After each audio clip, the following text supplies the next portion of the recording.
안녕하세요. 한겨레 경제연구소 이원재입니다. 오늘 이원재의 5분 경영학에서는 광고 탄력성과 협력적 경쟁, 이 두 가지의 키워드를 중심으로 이야기를 좀 나눠보겠습니다.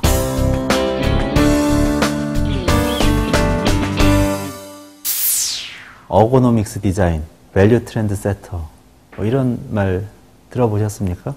텔레비전 광고에 나오는 말이죠. 근데 뭘 광고하는 광고에서 이런 이야기들이 나오죠? 아파트 광고에서 모두들 나옵니다. 브랜드 아파트라는 개념이 도입되면서 한국의 건설회사들은 아파트 광고를 적극적으로 하기 시작했습니다. 그런데 참 궁금해집니다. 광고를 보고 아파트를 사는 사람이 있을까요?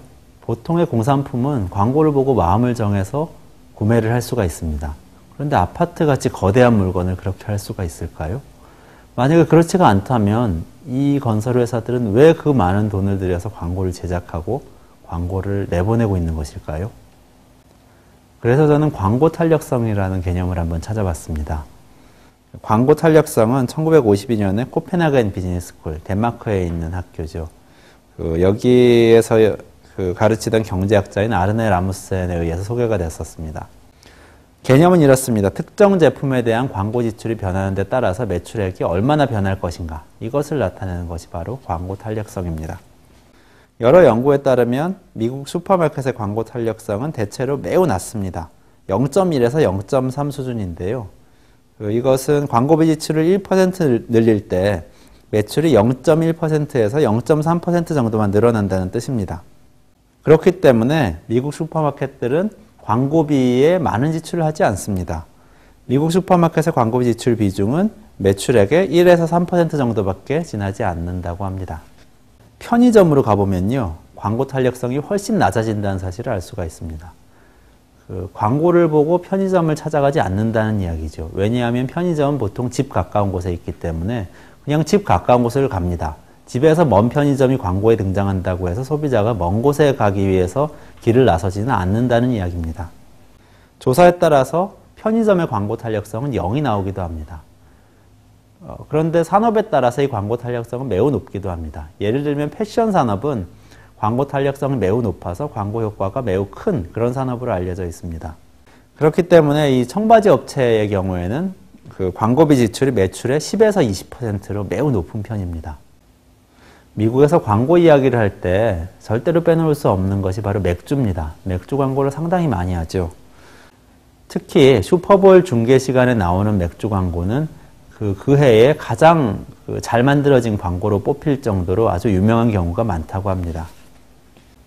그런데 문제는 맥주 회사들의 이런 광고가 그 효과는 사실 그리 크지 않다는 것이 연구 결과라는 이야기입니다.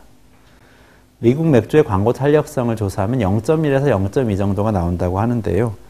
이를 분석해 보면은 적정한 광고 지출액이 매출액의 4% 정도에 지나지 않는다고 합니다. 그런데 미국의 대형 맥주 회사들 같은 경우에는 여러분들 다 아시는 버드와이저를 만드는 회사라든지 이런 회사들은 매출액의 10%까지를 광고비로 지출합니다. 아주 높은 수치죠. 그리고 맥주 회사의 광고를 시청한 그 소비자들의 행태를 조사해 보면 이 사람들이 자기가 시청한 그 광고, 그 브랜드의 맥주를 사지는 않는다고 합니다. 다만 맥주가 마시고 싶어져서 맥주를 더 사는 경우는 많이 있다고 합니다. 그렇다면 이 1등 맥주 업체들은 황금 시간대를 사들여서 많은 광고비를 지출하면서 다른 작은 맥주 회사들의 광고까지 대신 해주고 있는 셈이라는 이야기인데요. 왜 이런 행동을 하고 있을까요? 경제학자들은 이렇게 설명합니다. 맥주 시장에는 오랫동안 형성된 암묵적 규칙이 있습니다.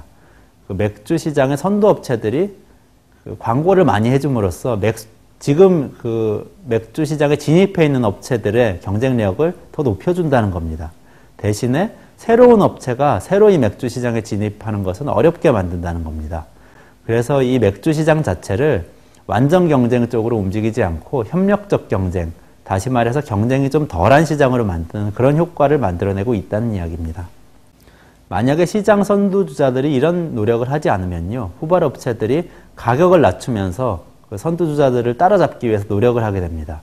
그런데 맥주라는 제품이 그다지 큰 차별성을 갖기가 어려운 제품이기 때문에 가격 경쟁이 시작되면 선발 맥주 업체들도 어려운 상황에 처하게 됩니다. 이런 상황을 막기 위해서 선발 맥주 업체들이 대신 광고를 해준다는 그런 이야기입니다. 한국에서 아파트의 광고 탄력성을 본격적으로 조사한 연구 결과는 아직 없습니다. 하지만 상식적으로 생각해보면 광고를 보고 아파트를 사는 사람은 많지 않을 것이라고 판단이 됩니다. 그렇다면 혹시 한국의 아파트를 광고하는 그런 건설회사들도 미국의 맥주회사들처럼 협력적 경쟁을 벌이자는 그런 신호를 보내고 있는 게 아닌지, 그렇게 해서 가격 경쟁을 피함으로써 아파트 가격을 높은 수준으로 유지해서 자신들의 이윤을 극대화하기 위해서 노력하고 있는 것은 아닌지, 그런 생각을 한번 해봅니다. 이원재의 5분 경영학, 오늘은 여기까지입니다. 고맙습니다.